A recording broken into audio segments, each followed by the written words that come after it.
અને હવે વાત અરવલ્લીની કરીશું। અરવલ્લી જિલ્લામાં સવારથી જ મેઘરાજાની ધમાકેદાર બેટિંગ જોવા મળી છે। સવારથી મુશળધાર વરસાદ વરસી રહ્યો છે। સૌથી વધારે ધનસુરા તાલુકામાં 2.5 ઇંચ જેટલો વરસાદ વરસ્યો છે।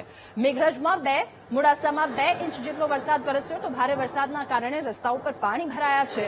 આ સાથે નીચાણવાળા વિસ્તારોમાં પણ વરસાદી પાણી ભરાયા છે। સૌથી વધારે ધનસુરામાં વરસાદ વરસ્યો છે।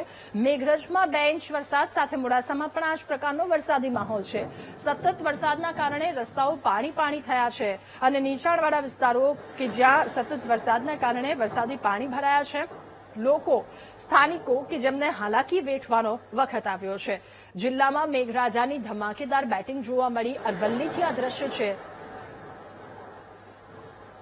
વધુ માહિતી મેળવીશું। સંવાદદાતા રાકેશ આપણી સાથે ફોનલાઈન પર જોડાયા છે।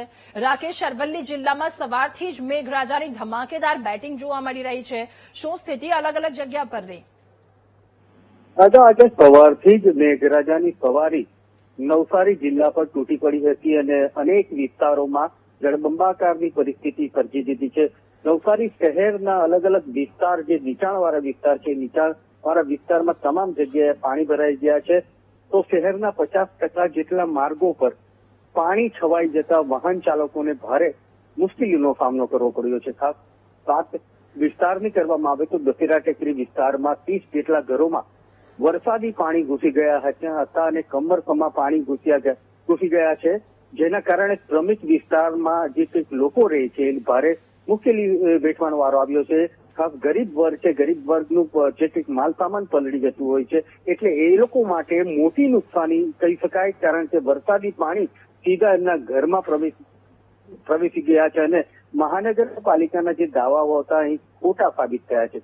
બીજી વાત કરવામાં આવે તો ઉપરવાસ ડાંગ જિલ્લામાં પણ ભારે વરસાદ, તાપી જિલ્લામાં પણ ભારે વરસાદ, જેની સીધી અસર નવસારી જિલ્લાની લોકમાતા પર થતી હોય છે।